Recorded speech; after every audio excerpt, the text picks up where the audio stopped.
Hello everyone, and welcome back to Jesse Heck Creative. Today we're going over Retro Spider-Man 2099 and Retro Sandman. Let's get to it.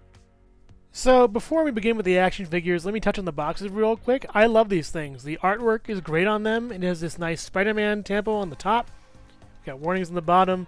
4+. Good. They know we're adults.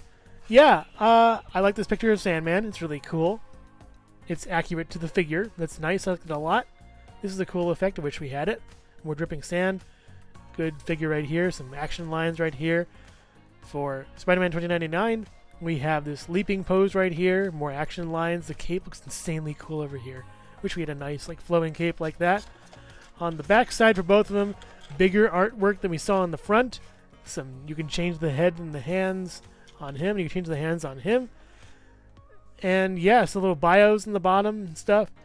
They're really nice. A lot of legalese on the further bottom area.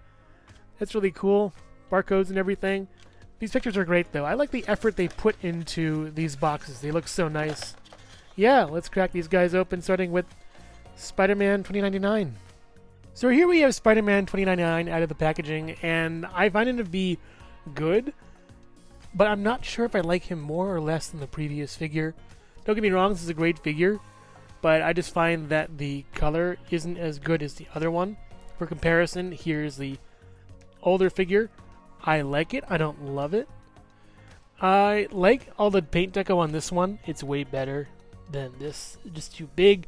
This is a little more stylized, but I find the colors in this are better because they have that really nice sort of kind of just really shiny color to it, and this is a little more dull matte look. It works better in the shadows, but I find that this looks really similar to there was a animated one that was all really shiny, and this fits the bill better than that one. But it's the same sculpt and everything. The Pizza Spider-Man buck that we've seen hundreds of times before. The webbing is different. Actually, it's way shinier in this one than this one. That's interesting to me. I am not sure what I'll do with these, but let's just get to the new one. It has the same articulation as you would know from the Pizza Spider-Man. I wish they had the better legs on here, but it's all good. Double elbows, double knees. You know, it's nothing we haven't seen. Butterfly joints. That's good. The head goes up and down and around and everything. And the hands are pretty cool. So here we have these hands that they have the same arrow as the other one. A little bit bigger though. A little more pronounced detail on the hands, which is nice.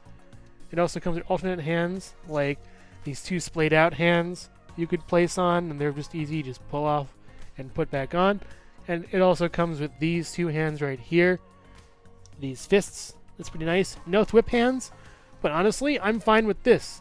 I am not sure why we didn't get these kind of splayed out hands with the other Spider-Man figure, the retro classic one, but that remains to be seen. The paint is good on the head. There's a doubling effect, I believe, on this side. It's okay, but I just wish they'd had the paint down a little better. It's good on here. It's pretty nice everywhere. There's a little dot missing right here, but that's okay by me. I'm fine with it. You don't really look the shoulder too much. This cape is really cool. Very nice striations here. Really neat. The back is pretty boring, but when you put the cape on, that's great. I like how he has a cape, by the way. It gives him a little more differentiation from the other Spider-Man figures. Yeah, that's basically it with this guy. Good articulation, good figure. I'm not sure what to do about replacing them. I love the deco on this one, but I like how this one just sort of looks more modern, at least. We'll see. We'll see. But yeah, that's Spider-Man 2099 for you. Here's Spider-Man 2099 next to some different versions of Spider-Man. And here's Spider-Man 2099 next to the original Spider-Man 2099, which is still a good figure in its own right, but I don't know, I think I'm leaning towards the new one. I just wish it had the metallic sheen the old one had. And also, here's Jesse Heck Creative. Alright, buddy, for the last time, where's my DeLorean? Hello everyone, and thank you so much for watching so far. Make sure to click like, subscribe, share, and leave a comment. You can also click the bell icon for more creativity. Now let's get back to it. So here's the Retro Sandman in all his sandy glory. I really like the paint on this guy, how the stripes work on his body. They look great on that shirt, how it's ruffled over here. Really nice touch. He's built mostly on the Hydra Man mold, and I think it looks great for him. Everyone was waiting for that for a long time, and here we are finally. I like how the arms are pinless. It's great. The legs aren't, but that's okay with me. What I don't like is how this is on here, this little tampo. It should be on the other side instead of in the front. That's frustrating to me. I like the articulation. I just really feel like you should watch out for paint scraping. Push it down and then go up and then down and then go out. That to prevent it from scraping on the top. There's a tiny bit, I believe, already scraped off on mine, but that probably won't, make much difference, as I'm not going to really display him from the top. The sculpt is really good. I like the pants, all the wrinkles there. The shoes are really good too, a nice deep brown. This figure looks really nice. It's painted over here, and I wish it wasn't on the arm. Having the paint come off over repeated attempts of changing him from sand form to regular form would probably be frustrating, but with a little finesse you can figure that out. And I just already see some paint coming off of here, so that's still frustrating too. It's a shame because this is a really nice figure marred by a few issues that could prevent it from being perfect. The head sculpt is really nice too, this angry visage with that sort of neat cornrow kind of hair. Looks very good. I like that a lot. And the paint's really nice on it and stuff. And the face looks really good too. I have like a dimple in mine. Interesting. I never noticed it before. But the paint's really good on the face with the teeth and the eyes as well. And also his eyebrows. The texture is really nice and very on point. This guy looks great. I like him a lot. So, what's wrong with him? Well, taking off his hands and putting on these, there's an issue with the paint rubbing off from the inside on these, going onto the arms. You have to sort of scrape it off a little bit. You can already see some from previous attempts at turning him into a Sandman. Take the head off, put the head back on. And I don't like this face either. Have this face instead of that face. We need a normal face for his normal life, and then when he's all sandy, he gets angry, I guess. Kind of like Hulk in a way. This is pretty cool. You can actually put a figure's arm through this hole right here. It's pretty neat. It would actually fit pretty well. That's nice. So you wanted the fist on this side with the larger portion, and then the smaller sand portion gets the ball. Figuring out how it works isn't that difficult. Their peg doesn't have any rotation or articulation, by the way, so be careful because it could fall off. You never know.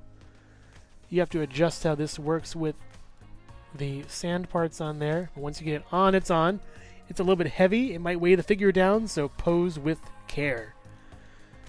But yeah, that's Sandman for you. I personally like the other head on way better. I will probably not use this head that often. I may find a way to get another one of these and Dremel it out and see what I'm doing with that. But Angry Sandman looks great. Now, as far as kit bashing with this guy, there isn't many things you can do with it aside from getting a second one and putting the pieces on that. Because I found some really nice, interesting kit bashes. Because personally, I like having him with two of these instead of only one. And that's really neat for me. I like this kind of pose right here where he's, out for the attack and ready to fight. This is awesome. Two spiked things versus a spiked fist. And by the way, this kind of dripping thing needs to stop. These little pegs coming off. Yeah, you see, he's very top heavy. These little peg things coming off the bottom needs to stop. This is only for when he's like, standing right here with his fist down and the sand is dripping off. You don't need the sand dripping off. You need the sand whooshing over the back. That'd be great. I don't know why they have it like this, unless he's pulling it back for a punch or just laying it down, which are two boring poses. You need him mid-punch. Yeah. So taking these off is somewhat difficult. You just gotta sort of twist a tiny bit, and it does leave a little residue, and that's a shame. There's a tiny bit of sort of sand residue on that. And also, another cool thing you can do with him is if you have a spare, take this piece and put it on like that, and then take this head and put it on like that, and that's really creepy. You could also do it like this, and that's even creepier with the lack of expression on him. But I just find it cool if you have it like this too. You could even take this and put that like, how does that go? Other side maybe? Yeah, other side. There we go. Yeah, that's even creepier. Like his face is phasing between sand and not sand when you punch him. But overall, I like Sandman a lot. This guy is really cool, and I definitely recommend getting him, maybe two. One civilian, one covered in sand with a weird sand neck. That'd probably be really creepy. But yeah, there's Sandman for you in all his sandy glory.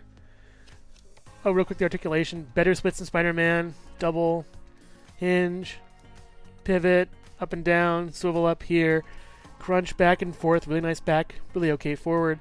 Careful with those, you know, going up and down. Swivel here, elbow here, twist the wrist, back and forth, hinge up and down, and swivel all the way around. Yeah, Sandman's a really good figure. I recommend getting him. He's just awesome. He may be a little top heavy sometimes, but with good posing, it can work out pretty well, like a dream. If you get multiples, you can have multiple sand arms and a sand neck and a head. And this is not my favorite head, but this is just a really great figure. Here is the retro carded Sandman next to the Build-A-Figure Sandman and the SDCC Sandman. I find it interesting that they use lighter colors for the new one and darker colors for the old one, but I also find that the Build-A-Figure is really well detailed, but I do like the detail on the new one as well. Heck, I might even replace the Build-A-Figure. Here's Sandman next to some different versions of Spider-Man and Jesse Heck Creative. Please, stop! No! Ah! Now I know why Anakin hates sand! Overall, I find that Spider-Man 2099 is a good figure. He's better than the previous one. I just find that he needs more shiny to him, and he'd be perfect. He has great accessories, and he's just a little better overall, I think. But if he had that shiny, he'd be absolutely perfect. I'd probably give him maybe a 7 or 8 out of 10. For Sandman, I give him a 9 out of 10. He's just perfect in every way, especially if you get more of his figure and kitbash him and just see what creative things you can come up with, because that's what this channel is all about. But yeah, get Sandman. Maybe if you have the previous Spider-Man, give it a pass. I know you forgot your handcuffs, so nice improv. Thank you so much for watching Jesse Heck Creative. Feel free to click like, subscribe, share, or leave a comment. You can also visit us at jesseheckcreative.com, where you'll find more reviews like this one. Thanks again for watching and keep being creative. Stay tuned.